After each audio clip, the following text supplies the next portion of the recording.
24 और मैं हूं आपके साथ शाजिया निसार, लेकर हाजिर हूं देश की राजधानी दिल्ली से जनता के बीच से जनता की बात। यह है जनता की आवाज। ये वो खास कार्यक्रम है जिसमें देश की जनता हर मुद्दे पर बेबाकी के साथ बोलती है और अपनी आवाज को बुलंद करती है। आज का मुद्दा बहुत ही ज्यादा महत्वपूर्ण है क्योंकि मुद्दा सीधा देशवासियों से जुड़ा हुआ, उनकी सुरक्षा से जुड़ा हुआ। आपने देखा वक्फ कानून को लेकर के किस तरीके से देश में हो हल्ला हुआ। पश्चिम बंगाल से खास करके बहुत ही तकलीफ दे तस्वीरें सामने आई। वहां पर हंगामा हो रहा था, प्रदर्शन नहीं था, वो हंगामा था जिसमें हिंदुओं को टारगेट किया गया। एक रिपोर्ट के जरिए अब ये बात साबित हो चुकी है। साबित तो अब ये भी होता हुआ नजर आ रहा है कि टीएमसी के कुछ नेता सीधे तौर पर इसमें इन्वॉल्व थे। ममता बनर्जी से सवाल पूछे जा रहे हैं कि आखिर क्यों पश्चिम बंगाल में हिंदुओं को इस कदर टारगेट किया गया। आपको याद होगा लोगों की जानें चली गई थी। आज इसी मुद्दे पर करने जा रहे हैं बड़ी चर्चा। खास मेहमानों का पैनल हमारे साथ मौजूद रहेगा, देश की जनता हमारे साथ मौजूद रहेगी। तो एसआईटी की रिपोर्ट के जरिए बहुत बड़े खुलासे हुए हैं, चौंका देने वाले खुलासे हुए हैं। खुलासा ये हुआ है कि पुलिस उस हिंसा के दरमियान जानबूझ करके मूक दर्शक बनी रही, अपनी जुबान को सिल लिया था पुलिस ने।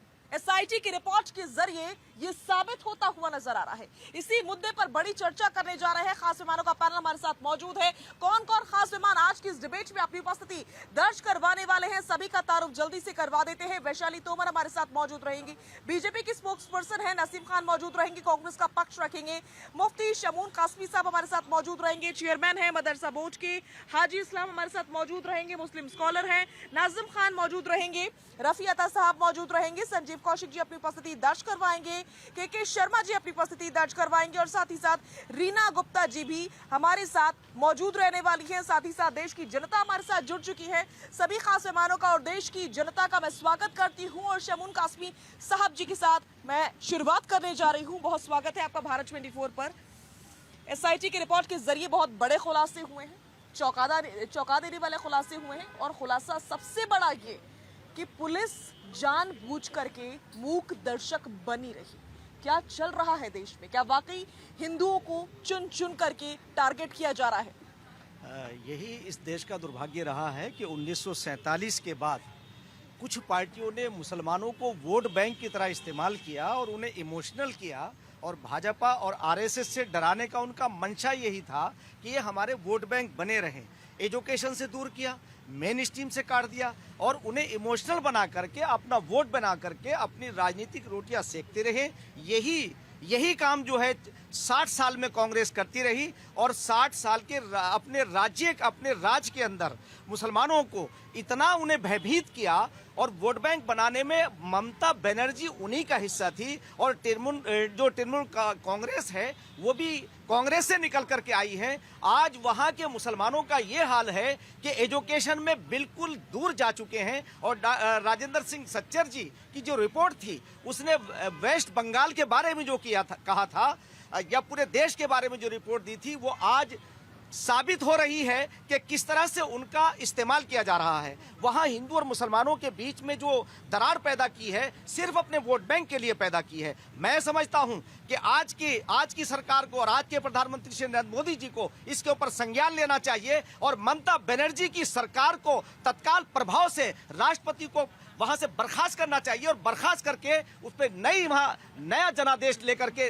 नई सरकार बननी चाहिए। मैं दावे के साथ ये बात कह सकता हूं कि अगर संविधान के अनुसार काम होगा तो मुसलमानों का सबसे ज्यादा भला अगर कहीं हुआ है तो इस सरकार में हुआ है। सबका साथ, सबका विकास, सबका विश्वास और सबका प्रयास लेकर के चले हैं। यही वजह है कि हमने जो सफल सिंदूर ऑपरेशन हमारा हुआ है, हम मदरसों के अंदर इसीलिए हमने एनसीईआरटी के साथ उन्हें मेन स्ट्रीम से जोड़ने का अपने उत्तराखंड राज्य के अंदर जो प्रयास कर रहे हैं। माननीय मुख्यमंत्री हमारे पुष्कर सिंह धामी जी एक सैनिक पुत्र हैं, उनके मार्गदर्शन के अंदर हम मुसलमानों के उन बच्चों को एजुकेशन दे करके उन्हें अपने पैरों पे खड़ा करेंगे और ऑपरेशन सिंदूर जो उसकी सफलता के बारे में अपने वीरों के बारे में, अपनी सेना के बारे में हम मदरसों के बच्चों को अवगत कराएंगे, मुसलमानों को अवगत कराएंगे, ताकि वो किसी के बहकाए में ना आ सके और उन दरिंदों के, यानी पाकिस्तान के दरिंदे और वेस्ट बंगाल की सरकार के दरिंदे दोनों बराबर हैं। हम दोनों को बताना चाहेंगे कि मुसलमानों तुम इनसे अपने आप को किनारा करो, अपने बच्चों को लिखाओ पढ़ाओ, ये तुम्हारे ऊपर ये राजा बन करके राज कर रहे हैं। ठीक है, बड़ी बात संजीव कौशिक जी, बड़ी बात संजीव कौशिक जी, आप प्लीज आगे आइए। आपने सुना उन्होंने क्या कहा। उन्होंने कहा कि पाकिस्तान के दरिंदे और पश्चिम बंगाल के दरिंदे लगभग एक बराबर नजर आ रहे हैं। पहलगाम में जिस तरह से चुन चुन करके लोगों से कलमा पढ़वा करके वो नहीं पढ़ पाए तो उनका कत्ल कर दिया गया, ठीक वैसे ही मुर्शिदाबाद में भी हुआ, जो कि एसआईटी की रिपोर्ट बता रही है कि चुन चुन करके हिंदुओं के घरों को टारगेट किया गया और जानबूझ करके पुलिस ने अपनी जुबान को, अपने मुंह को जिप कर रखा था, सील कर दिया था। साजिया, किसी भी सभ्य समाज में इस तरह के दंगे के लिए कोई जगह नहीं है। ये बेहद शर्मनाक है और निंदनीय भी है। लेकिन सबसे महत्वपूर्ण बात यह है कि ये दंगे कहीं भी किसी स्टेट में होते हैं तो निश्चित तौर पे वहाँ की प्रशासन के मिलीभगत के आधार पे होते हैं। प्रशासन, वहाँ की राज्य सरकार की जब तक सह नहीं मिले इस तरह के दंगे नहीं होते हैं। लेकिन एक प्रश्न खड़ा होता है इसमें, बंगाल के मामले में जो एसआईटी गठन की गई, कितने दिनों के अंदर में रिपोर्ट आई? आप लोग को पता होगा, 2 महीने के अंदर में आई। यही हम कहना चाहते हैं कि केवल बंगाल में ही विभाजनकारी नीतियां नहीं है जो धर्म के आधार पर। पहले स्वीकारिए कि बंगाल में हुआ है, कुछ गलत हुआ है। मैंने कहा तो सही, मैंने पहले ही कहा कि किसी भी सभ्य समाज के चेहरे पर वो कलंक का टीका है। लेकिन आप चाहती हैं कि एक की तारीफ करें और एक को हम इग्नोर कर दें। ऐसा कुछ नहीं चाहती। ममता बनर्जी का नाम लीजिए ना खुल करके कि ममता बनर्जी की सरकार है और ममता बनर्जी के राज्य में ऐसा हुआ, वहां पर हिंदुओं के घरों में महिलाओं के कपड़े जला दिए गए। एसआईटी की रिपोर्ट ये बताती है ताकि महिलाएं अपने आप को ढक ना सके कपड़ों से। क्यों नहीं बोलते आप ममता बनर्जी की गलती है? ये बेशर्मी की हद है कि चूंकि बंगाल में इलेक्शन होने वाला है इसलिए बंगाल को सामने रख के आप बात कर रहे हैं, और मणिपुर में इलेक्शन नहीं होने वाला है तो मणिपुर के बारे में बात नहीं करेंगे। मणिपुर की जनता हमारे देश की जनता नहीं है। ऐसा क्यों होता है? जब बंगाल की बात आती है आप मणिपुर पहुंच जाते हैं। पहले बंगाल पर जवाब दीजिए। मणिपुर के मुद्दे पर अंदाजा बताइए, आपने कितनी डिबेट्स की? मैं वही तो पूछ रहा हूँ कि हजारों लोग पलायन किए, हजारों लोग। आपसे कुछ और सवाल पूछ रही हूँ। वही बात कर रहा हूँ। हमारे डिबेट से आज जो आपने कितनी डिबेट की होंगी? आज जो एसआईटी की रिपोर्ट आई है, अगर आपने डिबेट की होंगी तो मतलब ये मुद्दा मीडिया में उठा, बार उठा, तो फिर आप आज क्यों घसीट रहे हैं? आप मैनिपुलेट मत कीजिए। संजीव जी मत घुमाइए। संजीव जी मत घुमाइए। मेरी बात पूरी नहीं हुई है। फिर मैं दोबारा होशो हवास में ये बात दोहरा रहा हूँ कि केंद्र सरकार अपनी जिम्मेदारियों को पूरा करे, अपने शक्तियों का प्रयोग करे, धारा 356 के तहत बर्खास्त करे। हिम्मत हो तो ये डिबेट मत करवाइए, इस पर भारतीय जनता पार्टी के लिए मुफीद जगह मत बनाइए। और उसके लिए हमने भारतीय जनता पार्टी के लिए डिबेट नहीं करवाई है, उन लोगों के लिए, उन बेचारे लोगों के लिए, बेचारी महिलाओं के लिए डिबेट रखी है जो कि आज भी तकलीफ में है, जिनकी अस्मिता छीन ली गई क्योंकि वो हिंदू थे। ये कह करके वैशाली तोमर जी जवाब दे दीजिए। बहुत सारे आरोप लग रहे हैं, संजीव जी बहुत सारे आरोप लगा चुके हैं अब तक कि मणिपुर पर आप लोग बात ही नहीं करते हैं, सिर्फ बंगाल करते रहते हैं। ये साजिया जी, एक विशिष्ट तरह की राजनीति में कहूंगी कि जो देश के अंदर ही लोग बैठकर आंतरिक सुरक्षा को इतना खतरा पहुंचा रहे हैं, यही लोग हैं जो आज यहां पर बैठकर इतनी आवाज को बुलंद करके सिर्फ उन महिलाओं के प्रति ना ही तो संवेदनाएं प्रकट कर रहे हैं, ना ही उन लोगों को जिन्हें घर से निकाल दिया गया है, जिनकी जमीन से निकाल दिया गया है, उनके प्रति इनकी कोई संवेदनाएं हैं। आज इनका रोष देखकर मैं कह सकती हूँ कि कश्मीर से जिस तरह से लोगों को निकाला गया था, जिस तरह से हमारे देश में आज जासूस पकड़े जा रहे हैं, वो इन हिंदुओं की वजह से ही है, क्योंकि ये हिंदू खुद एक नहीं है, खुद इन्हें अपने देश की सुरक्षा का ख्याल नहीं है, और खुद जो हिंदुओं के साथ इस तरह की घटनाएं हो रही हैं, इस तरह की दुर्दशा हो रही है, इस तरह की हरकतें हो रही हैं, उस पर संवेदनाएं प्रकट करने के बजाय ये यहाँ पर भी बीजेपी कांग्रेस कर रहे हैं। बिल्कुल ठीक है। रफियता साहब बहुत चीख रहे हैं आप। क्या बंगाल की बेटियां इस देश का हिस्सा नहीं है, या बेटियां नहीं है, या उनकी इज्जत नहीं है? देखिए, बंगाल की बेटी भी हमारी बेटी है, और मणिपुर में जो वो जिसको बरहना करके घुमाया गया था, बिल्कुल हमने बार सवाल उठाया, बिल्कुल बार उठाया। आपके सवाल पे कोई शक नहीं है हमें। मीडिया फिर आज हम बंगाल पर सवाल उठा रहे हैं तो आप मणिपुर क्यों जा रहे हैं? बात पूछिए। आज आप बंगाल पर सवाल उठाने से मुझे रोक क्यों रहे हैं? फिर कैसे रोक रहे हैं? हम तो बंगाल अपनी जुबान से रोक रहे हैं। अरे कहाँ रोक आप मुझ पर दबाव बना रहे हैं मणिपुर का नाम लेकर के कि मैं बंगाल की बेटियों के लिए आवाज ना उठाऊं। आपको हम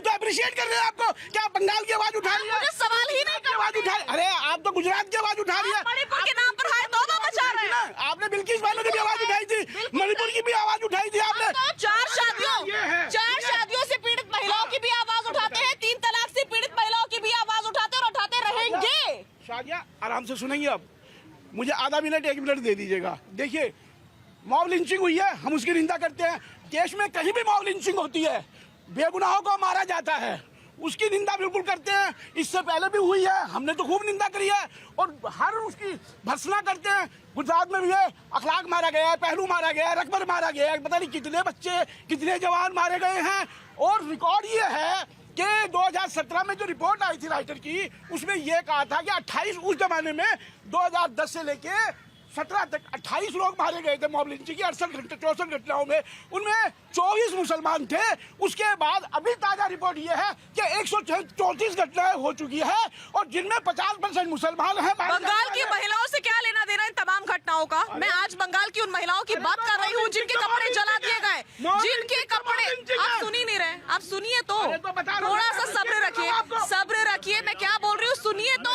मैं सवाल पूछ रही हूँ उन महिलाओं के ऊपर। बिल्कुल करूंगी और 1000 दफा कर चुकी हूँ, लेकिन आप बंगाल की महिलाओं को महिला नहीं समझते क्योंकि वहाँ पर ममता बनर्जी की सरकार है, क्योंकि वहाँ पर रफी अता साहब सुनिए तो, रफी अता साहब एंकर को बोलने तो दीजिए। अरे माफी के साथ बोलने तो दीजिए। अरे हमको बोलने तो दीजिए, हमको सवाल तो करने दीजिए भाई साहब। अरे हमको सवाल तो करने दीजिए, हमको सवाल तो करने दीजिए। सवाल ही नहीं करने दे रहे, सब्र नहीं है, क्या करें? सरकार बर्खास्त नहीं करेगी, क्योंकि अगर आप थोड़ा सा पानी दीजिए प्लीज, पानी दीजिए रफी अता साहब को, प्लीज पानी दीजिए रफी अता साहब को। रीना जी, एक महिला होने के नाते शायद आप महिला हैं, इस बात को बहुत अच्छी तरीके से समझ पाएंगी कि हमारा दर्द सबसे ज्यादा उठ जाता है जब हम किसी महिला के साथ बुरा होने का सुनते हैं। पश्चिम बंगाल में तो बहुत बुरा हुआ, महिलाओं के कपड़े जला दिए गए ताकि वो कपड़े ना पहन पाए। घरों में आग लगाने से पहले पाइपलाइन को काट दिया गया ताकि आग ना बुझाई जा सके। लेकिन जब बंगाल की महिलाओं की बात करते हैं तो मणिपुर की महिला याद आ जाती है। बिल्कुल याद कीजिए, लेकिन इसका ये मतलब नहीं है कि आप बंगाल की महिलाओं की आवाज नहीं उठाने देंगे हमें। साजिया जी, सबसे पहले तो मैं उनको श्रद्धांजलि देना चाहूँगी जिन लोगों ने 22 लोगों को, हमारे जो शहीद हुए हैं कश्मीर में, सबसे पहले तो उनको विनम्र श्रद्धांजलि।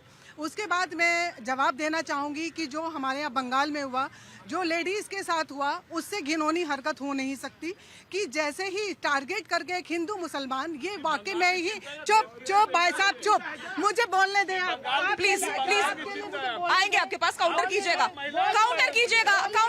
और ऐसी डिबेट नहीं हो पाएगी। शांति रखिए आप, ऐसे डिबेट नहीं हो पाएगी। किसी भी महिला के बीच में ना बोले आप, शांति रखिए बिल्कुल। आप बोलने दीजिए, बोलने का रोका ही नहीं देंगे तो कैसे होगा? यही आप महिलाओं को दबाते हुए आ रहे हैं। वो आपके मामले में बोली थी, जब आप बोल रहे थे तब वो बोली थी, जब आप बोल रहे थे तब वो बोलेगी। आप उनको बोले दीजिए, अपनी बारे में आपने मुझे नहीं बोलने दिया। पहले रफी अता साहब प्लीज, रफी साहब ऐसे डिबेट नहीं होगी। आपने पहले मुझे नहीं बोलने दिया, अब आप रीना जी को नहीं बोलने दे रहे। आप बोलने तो दीजिए, सबको अभिव्यक्ति की आजादी, आपकी बारी आई थी, आपने मुझे नहीं बोलने दिया, अब उनकी बारी पर उनको बोलने दीजिए। इतना तो सब्र रखिए, किसी को बोलने तो दीजिए। आज तक महिलाओं को कांग्रेस यही करती आई है, कभी भी किसी महिला को शांति, आप शांति रखिए।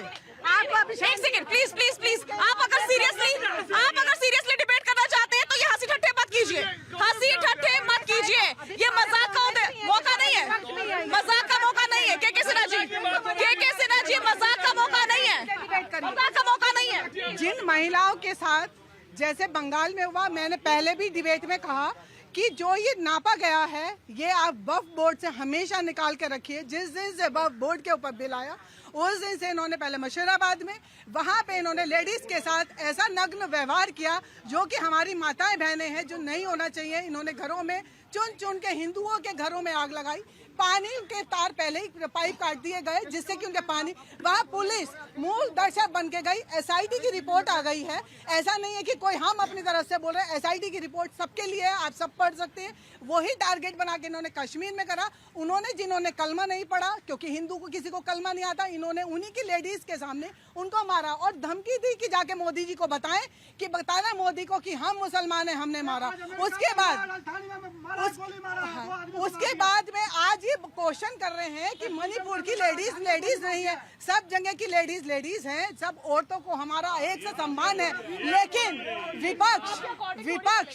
विपक्ष कभी भी साथ नहीं खड़ा होता, कभी भी विपक्ष। आज भी देख लीजिए, चाहे कश्मीर का मुद्दा है, चाहे बंगाल का मुद्दा है, चाहे मणिपुर का मुद्दा है, सबकी जवानें वहाँ सील हो जाती हैं जहाँ पे विपक्ष को कुछ जवाब देना पड़ता है। वो मैं आज भी कहूँगी, जितने भी पकड़े गए हैं, जितने भी लोग हैं, आज उनको जो भी शेल्टर मिल रहा है वो बंगाल की सरकार दे रही है। बंगाल की जो पुलिस है उसको भी शेल्टर बंगाल की सरकार दे रही है। उसको सबको देखते हुए आज सबको वहाँ पे राष्ट्रपति शासन लगाने के लिए एक मैं मोदी जी से भी गुहार करती हूँ कि वहाँ लगाया जाए, जिससे कि लेडीज को सब जगह सुरक्षा मिले। और विपक्ष को मैं आज भी हिदायत दूंगी कि आज इज्जत करना सीखिए। लेडीज पढ़ लिख के कहाँ पहुँच गई। आज दो हमारी वही औरतें बहनें जो हमारी थी, जिन्होंने उनके घर में जाके उनके ठिकानों को उड़ा दिया, उनका सम्मान करना चाहिए। उसमें ऐसा नहीं है, लेकिन लेडी को अगर आप इज्जत नहीं दे सकते तो किसी का कुछ भी राइट नहीं है उसके लिए कहने का। बिल्कुल। हाजी इस्लाम साहब प्लीज आगे आइए। हाजी इस्लाम साहब, मुर्शिदाबाद में जो हुआ उस समय भी हम डिबेट्स कर रहे थे, लगातार कई डिबेट्स का हिस्सा आप भी रहे होंगे, और उस समय लगातार खबर ये हो रही थी कि सरकार की नाक के नीचे ये सब हो रहा है, ये रुक क्यों नहीं रहा। तब तक तो एसआईटी की रिपोर्ट नहीं आई थी, लेकिन अब एसआईटी की रिपोर्ट सामने आ चुकी है। बहुत ही डरा देने वाले, परेशान कर देने वाले खुलासे हुए हैं। लेकिन सबसे चौंका देने वाला खुलासा ये हुआ है कि कई नेताओं का, सरकार के कई नेताओं का डायरेक्ट इन्वॉल्वमेंट रहा। कितनी बड़ी बात है ये? मैडम, जब रक्षक ही भक्षक बन जाए तो उनसे क्या उम्मीद की जा सकती है। सबके घरों में माँ बहन होती हैं। कुछ लोग हंसते भी हैं आपके डिबेट में आकर। माँ बहन की जब बात होती है तो क्या कहेंगे उन लोगों को। सबके घर में माँ बहन होती है, और इस देश की माँ बहनों ने सिंदूर ऑपरेशन में अपने पराक्रम को दिखा दिया है, लेकिन फिर भी लोग हंस रहे हैं। और मैं आपसे एक बात बताना चाहता हूँ। एक कहावत मशहूर है कि कौवों के कोसने से डंगर नहीं मरा करते। कौवों के कोसने से डंगर नहीं मरा करते। करा कुछ नहीं, दूसरे करते हैं तो उनसे भी चिढ़त होती है। कंस्ट्रक्टिव वे में चलिए, डिस्ट्रक्टिव वे में क्यों चलते हैं। दो तरह की सोच है, हिंसा और अहिंसा। भारत तो अहिंसा का देश है, यहाँ हिंसा की बात क्यों करते हैं। और जो हिंसा करते हैं उनका बॉयकॉट करिए, चाहे वो किसी भी समुदाय के हों, किसी भी समाज के हों, या उनके वोट ही लेते रहेंगे। कोल्लू का बैल बना रखा है मुसलमान को, जैसे बैल घूमता रहता है ना, सोचता है मैं बहुत चल दिया, लेकिन तेल जो निकलता है उसको पी जाते हैं नेता, और मुसलमान सोचता है कि मैंने बहुत मेहनत कर ली। अब तक तो यही हाल है, आगे क्या होगा ये आप खुद बेहतर समझ सकती हैं। ठीक है, नसीम साहब प्लीज आगे आइए, आपका क्या कहना है? देखिए, मेरा कहना स्पष्ट रूप से एक बात है। मैं दो तीन सबकी सुन रहा था, मैं चुपचाप सुन रहा था। मैं भारतीय जनता पार्टी के कह लूँ, कासमी जी ने बहुत कुछ कहा। पूरे देश के अंदर भारतीय जनता पार्टी की सरकार अपने आप को सही साबित होने के लिए कहती है जनता जनार्दन ने हमें वोट किया है। सरकार के खिलाफ किसान बिल हो तो सरकार ये कहती है, उसके बाद जो हुए आज पश्चिम बंगाल का मुद्दा है। मेरी बात सुनिए, पश्चिम बंगाल में बीजेपी की सरकार नहीं है। आप बोलने दीजिए, मैं चुप खड़ा हो जाता हूँ, मैं आपको दर्शक बन अगर आप डिरेल करेंगे तो मैं बोलूंगी।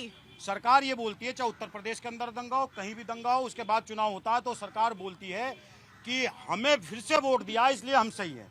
मैं आपको याद दिलाना चाहता हूं, मैं ममता बनर्जी का प्रवक्ता नहीं हूं। 2011 विधानसभा चुनाव, 2016 विधानसभा चुनाव पश्चिम बंगाल, 2022 विधानसभा चुनाव पश्चिम बंगाल, जहां पर हिंदुओं की आबादी मुसलमानों से ज्यादा है पश्चिम बंगाल के अंदर, ममता बनर्जी 200 सीट से ऊपर लेकर के जा रही है और भारतीय जनता पार्टी 77 सीट से ऊपर नहीं जा रही है। 2019 का 2014 का फिर आप भाजपा और टीएमसी कर रहे हैं। आप उन लोगों का नाम नहीं ले रहे हैं जिनके साथ अन्याय हुआ। मैं टाइम वेस्ट नहीं करूंगी। मैं उसी पे आ रहा हूं। मैंने ऑलरेडी बहुत सारा टाइम वेस्ट कर। कौन करेगा चुनाव के समय पेट्रोल शिक्षा 70 साल कांग्रेस की सरकार थी।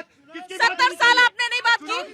70 साल क्यों नहीं बात की? बात होनी चाहिए। 70 साल 70 साल हिंदू मुसलमान कर करके नसीम साहब, नसीम साहब, काश्मीर जी खड़ो के शर्म नहीं आ रही है कि नसीम मदरसे में साहब। ऑपरेशन सिंदूर चलाएंगे, इन्हें शर्म नहीं आ रही।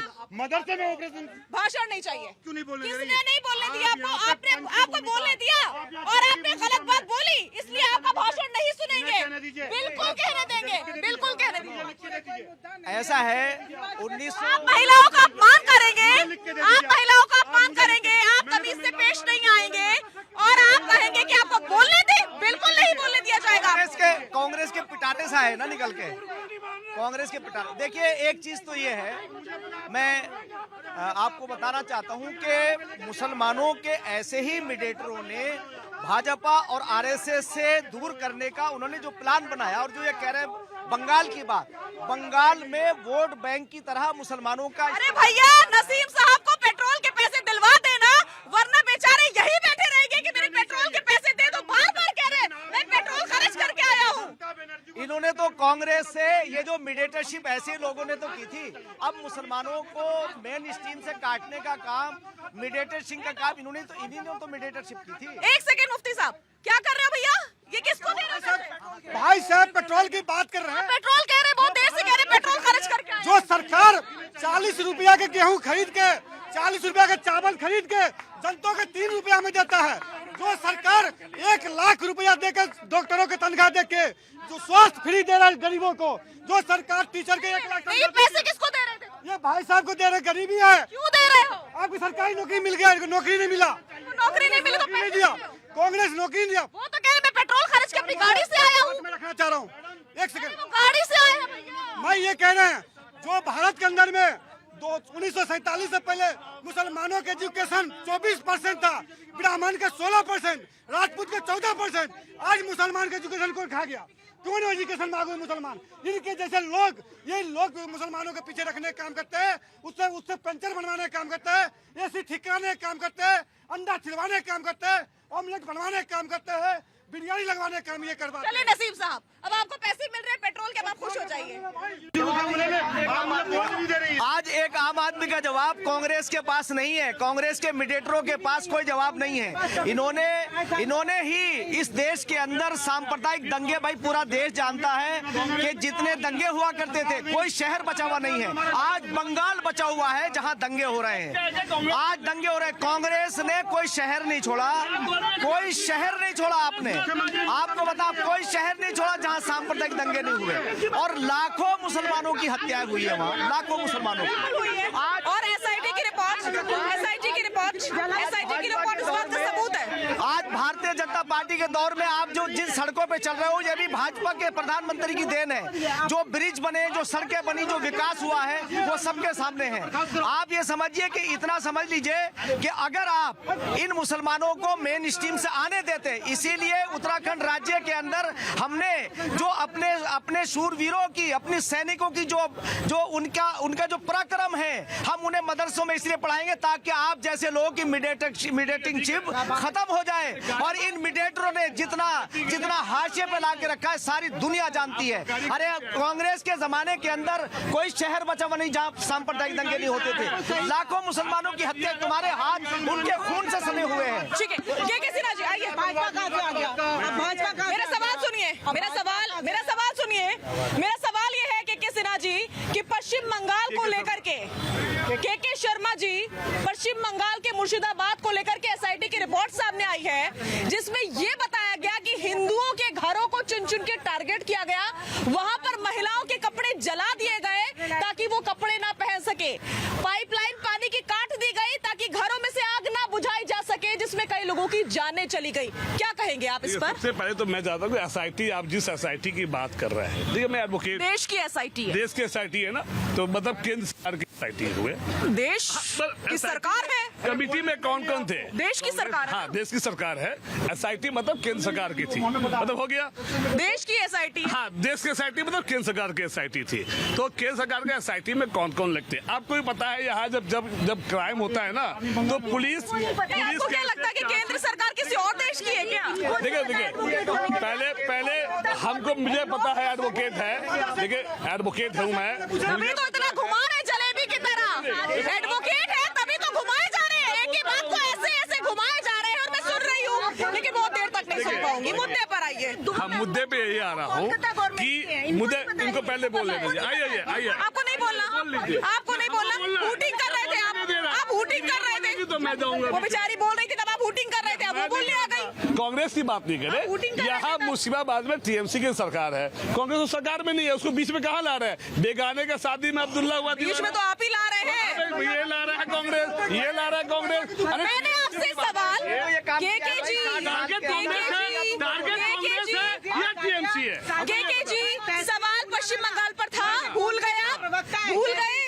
पश्चिम बंगाल पर जवाब दीजिए। सबसे पहले मैं इस SIT की जिस तरीके से कम समय में ये SIT जो गठन हुआ और जिस तरह से गठन का जो रिपोर्ट बहुत ही तेजी से आया, सुपर फास्ट। हमारे देश के ऐसे बहुत सारे कानून में बहुत सारी घटनाएं हैं जिसकी फॉरेंसिक जांच 5-5 साल में नहीं हुई है, FSL रिपोर्ट 6-6 साल में नहीं आई है। और आपको बता दो कोर्टों में इतने केस पेंडिंग है, चार्जशीट टाइम पे, और चार्जशीट कैसे फाइल होती है, किस तरह से पुलिस वाले पैसा मांगते हैं, यह सब जानते हैं।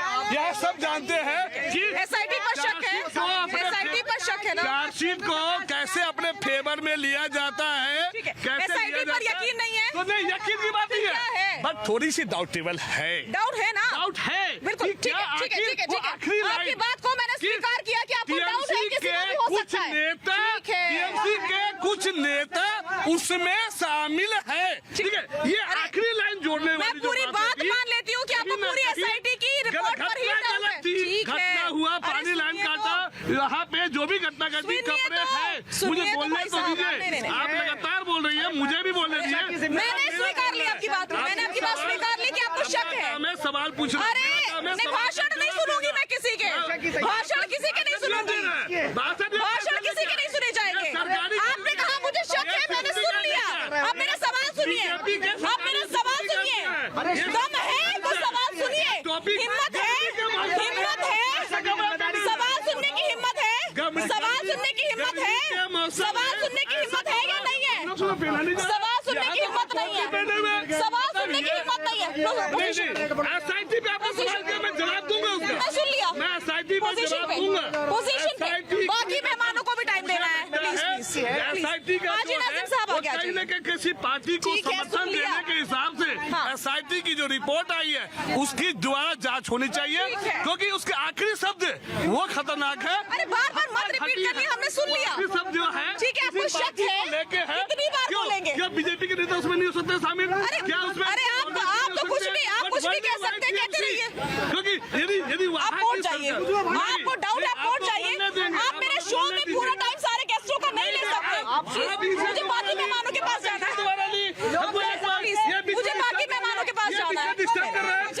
ऐसे नहीं, मैं डिस्टर्ब नहीं करी, मुझे बाकी मेहमानों के पास जाना है। और आइए अब सीधा रुख कर रहे हैं देश की जनता का कि आखिर देश की जनता मुर्शिदाबाद के हालात को लेकर, मुर्शिदाबाद में हुई हिंसा को लेकर जो SIT रिपोर्ट आई है, क्या कहना चाहती है, क्या बोलना चाहती है और जनता क्या सोच रही है, क्या कहना चाह रहे हैं? पत्रकार महोदय, जो मुर्शिदाबाद की बात है, वहाँ पे साजा शेख एक व्यक्ति पाया जाता है जो बांग्लादेश से आया हुआ, वहाँ पे कई करोड़ों के जमीन पे कब्जा कर रखा है। वहाँ बहन बेटी के साथ रेप होता है, गैंग रेप होता है, वहाँ के पुलिस भी उसके साथ खड़े हैं, वहाँ की सरकार भी ममता बनर्जी खड़ा है। जब दुर्गा विसर्जन होता है उसको उस चीज से दिक्कत है, वहाँ इफ्तार पार्टी में कोई दिक्कत नहीं है। वहाँ पे मतलब आप कभी बंगाल गए हैं? बिल्कुल गए हैं बंगाल, चाहे बड़ा बाजार हो, देखा होगा बाजार तो हो, आपने देखा होगा, सुनिए, तो आपने देखा होगा कि वहाँ पर हिंदू मुसलमानों को आपस में बहुत ज्यादा मोहब्बत है, बेचारे बड़े ही प्यार से रहते हैं। वो तो राजनेता है मुझे लगता है, जो आपस में लड़ाई लगवाते हैं। मैं बता रहे हैं वहाँ की जो समस्या, जो मुर्शिदाबाद की जो समस्या, वहाँ की जो हिंदू लोग प्लान कर रखा है। आप जाके गुड़गांव में पता करिए, वहाँ के लोग घर मकान छोड़ के वहाँ से भग के आए वहाँ पे। हम कह रहे हैं CM है, सरकार आप सबकी है, सब मुसलमान हो चाहे हिंदू हो चाहे ईसाई हो, पार्टी सबकी सरकार है। आपको सबको लेके चलने पड़ेंगे, लेकिन चंद वोट के लिए एक समुदाय को ऊपर रखोगे, एक समुदाय के नीचे करोगे, ये भी नहीं चलेगा। आपने आपने वहाँ पर जो ममता बनर्जी के हालात आपने देखे कि उन्हें काबू किए, कहाँ गए थे आपको पुलिस? अब पुलिस की सुरक्षा देने के लिए आर्मी गया वहाँ पे, मतलब वहाँ के पुलिस भी सुरक्षित नहीं थे, जाकर आर्मी को भेजने पड़ा, केंद्र सरकार को भेजने पड़ा, गृह मंत्री का आगे आने पड़ा, तब जाकर वहाँ मुर्शिदाबाद के दंगे को शांत करने का काम किया। कहीं ना कहीं ये दर्शाता कोई किसी माता हो, बहन हो, किसी का भी हो, अगर किसी के साथ अत्याचार हो रहा है उसके साथ सबको खड़ा होना चाहिए, मुंह तो जवाब देने का काम करना चाहिए। जो भी अपराधी है तो धरती में पलटने का काम नहीं करना चाहिए, उसको मिट्टी में मिलाने का काम बिल्कुल। करना और महिलाएं इस देश की आधी आबादी है, हमारे सर का ताज है। हम इस देश में बेटियों की, महिलाओं की, एक स्त्री के रूप की पूजा करते हैं और पैर छूते हैं कंजकों में। ये वो देश है जहां पर स्त्री को सर्वोपरि रखा जाता है, लेकिन अगर एक स्त्री का ही अपमान होगा तो देश कैसे सहेगा? ये सवाल इस समय बड़ा सवाल है। बोलिए। देखिए, देश में आज की बात नहीं है, पहली घटना नहीं है बंगाल के अंदर। इस प्रकार की घटनाएं देश के पता नहीं कितने राज्यों में हुई है, लेकिन चुनाव खत्म हुआ, कोई पार्टी सत्ता में आई, ये सारे मामले भूल गए, आप भी भूल जाओगे। मौका तो देंगे क्योंकि जनता की आवाज है और जनता ही सर्वोपरि है। नहीं चलाएगा, सत्ता वो चलाएगा जिससे लोग चले। हाजी नाजिम साहब, आपके पास आऊंगी आप जी। आज के हालात पर आप क्या कहना चाहेंगे? अगली बार भी नंबर पड़ेगा। देखिए, जनता ने अपनी आवाज़ आपको बताई है। मैंने तो पहले भी कहा है कि ऐसे लोगों को तो नेतागिरी नहीं करनी चाहिए जो क्या कहते हैं अपनी जनता की रक्षा नहीं कर सकते। वे नेतागिरी किस लिए करते हैं? नेतागिरी होती है समाज सेवा। वे नेता अपनी सेवा करते हैं, अपने मसले हल करते हैं, जनता को तड़पने के लिए छोड़ देते हैं। ऐसे सिर्फ आज तक हिंदुस्तान के इतिहास में सिर्फ मोदी जी हैं जिन्होंने जनता की समस्याएं हल की हैं। ठीक है। हाजी नाजिम साहब, माफी चाहती हूँ देर से आने के लिए आपके पास। बहुत सीरियस टॉपिक है और इसलिए सीरियस डिस्कशन होना इस पर जरूरी है। पश्चिम बंगाल में कोई पहली घटना नहीं है, मुर्शिदाबाद, जिसका हम जिक्र कर रहे हैं, जिस पर हम बात कर रहे हैं, और पहली बार नहीं है जब टीएमसी के नेताओं का साफ साफ नाम सामने आ रहा है, कनेक्शन जुड़ता हुआ नजर आ रहा है। इससे पहले भी एक बड़े टीएमसी नेता का नाम कुछ महिलाओं के साथ बहुत ही गंदा व्यवहार करने के लिए उछला था और ये कहा गया था कि पश्चिम बंगाल की मुख्यमंत्री ममता बनर्जी उन महिलाओं से मिली नहीं। वो बेचारी कहती रही कि दीदी को तो हमने वोट किया था, दीदी हमसे मिलने भी नहीं आई। उन महिलाओं के साथ बहुत गंदा हुआ था, याद है आपको वो घटना? तो आखिर हम क्यों ना बात करें पश्चिम बंगाल की, जब वहां पर बार बार महिलाओं के साथ बुरा हो रहा है। हाँ साजिया जी, देखिए, आप पश्चिम बंगाल की तो बात करती हैं, उत्तराखंड में अंकिता भंडारी भी वही रहा, गला आपने लग गए। बेटी तो बेटी है, बेटी तो बेटी है। अंकिता भंडारी की कितनी बार बात हुई थी? साजिया जी, मैं पहले मुझे बताइए, आपने अंकिता भंडारी का जिक्र कर दिया, अब आप मुझे ये बताइए कितनी डिबेट्स आपने की हैं अंकिता भंडारी पर? हाँ देखिए साजिया, कितनी डिबेट्स की हैं? देखिए, नहीं सुनना चाहती हूँ कितनी डिबेट। मैंने तो बहुत सारी डिबेटें करी हैं, तो अंकिता भंडारी का नाम उठा ना, अंकिता का भी नाम उठा, मणिपुर का भी नाम उठा, हर मुद्दे पर नाम उठ चुका है, लेकिन ये लोग चाहते हैं कि पश्चिम बंगाल पर बात ही ना हो, किसी तरीके से मुद्दे को डिरेल कर दिया जाए। जवाब है तो दीजिएगा, नहीं है तो बिल्कुल मत दीजिएगा। हाँ साजिया जी, आपका हर सवाल का जवाब दूंगा, लेकिन अभिवक्ता की आजादी को छीन नहीं सकते। अब सुन लीजिए, पश्चिम बंगाल की बात आती है तो मणिपुर का जिक्र आता है तो वहाँ एकदम दिक्कत हो जाती है। आता है मणिपुर का जिक्र, जब बहन बेटी की बात होती है, का जिक्र इतना बुरा लगता है आपको? हम तो ये कहते हैं कि अगर पश्चिम बंगाल में इस तरीके की हरकत हुई है तो सरकार एक्शन लेना चाहिए, लेकिन जिस तरीके की बात है एक्शन ले, और ममता बनर्जी की सरकार में अगर ये हो रहा है तो गलत है, मजम्मत कीजिए। पूरे देश के अंदर अगर मेरी बहन बेटियों के साथ अगर ऐसा हो रहा है तो ये गलत है। मेरी बहन बेटियां सुरक्षित होनी चाहिए, लेकिन पश्चिम बंगाल के आड़ में आप मणिपुर को बोल रहे हैं, बिल्कुल नहीं भूल रही हूँ, बोल रही है, बिल्कुल नहीं भूल रही बोल रही है, आप उत्तराखंड को बोल रही है, आप सबको बोल रही है, आप गुजरात को बोल रही है। आपको बता दूं कि उत्तर प्रदेश में तो हमने जाकर रिपोर्टिंग की है। आप कह रहे हैं आपकी निगाहें बंद थी उस वक्त, शायद हमने उत्तर प्रदेश के अंदर जाकर रिपोर्टिंग की है। आपकी जानकारी के लिए, अंकिता भंडारी पर न जाने कितनी डिबेट्स की है, मणिपुर न जाने कितनी डिबेट्स की, कितना मुद्दा उठाया है। आप लोग अगर जानबूझ करके मुद्दे को डिरेल करना चाहते हो तो वो आपकी मर्जी। दूसरी बात साजिया जी, देखिए यहाँ पर जो जिस तरह की बात हुई है, SIT की रिपोर्ट आई है, तो मैं कहता हूँ कि देखिए, मुर्शिदाबाद ताजा मुद्दा है, इसलिए मुर्शिदाबाद को डिरेल नहीं कर सकते। हाँ देखिए, जिस तरीके से एसआईटी की रिपोर्ट आई है तो मैं कहता हूं कि अगर एसआईटी की रिपोर्ट अगर आई है सही तरीके की तो देखिए इंसानियत का जो इंसानियत का कत्ल हुआ है उसका हम लोगों को दुख है। भारत में कहीं पे भी अगर इंसानियत का कत्ल होता है तो गलत है, ऐसा नहीं होना चाहिए। लेकिन ये क्या कि पश्चिम बंगाल के अंदर ममता बनर्जी है तो वही बातें उछाली जा रही है। भाई और जगह के भी राज्य हैं, मणिपुर भी है और भी राज्य है, वहां की भी बातें होनी चाहिए देश के अंदर। तरीके से बैलेंस कर लिया जाए, किसी तरीके से बैलेंस कर लिया जाए, बस एक यही आदमी सी कोशिश आप लोगों की रही है। समझती हूँ मैं, नहीं समझती हूँ, बहुत देर से सुन लिया। हम जनता की आवाज को सुनने के लिए यहाँ पर उपस्थित हुए हैं। जनता की ही आवाज सर्वोपरि है और जनता की आवाज ये है कि महिलाओं का अपमान बिल्कुल भी बर्दाश्त नहीं किया जाएगा। इसी के साथ आज के लिए फिलहाल के लिए जनता की आवाज में बस इतना ही। आप देखते रहिए भारत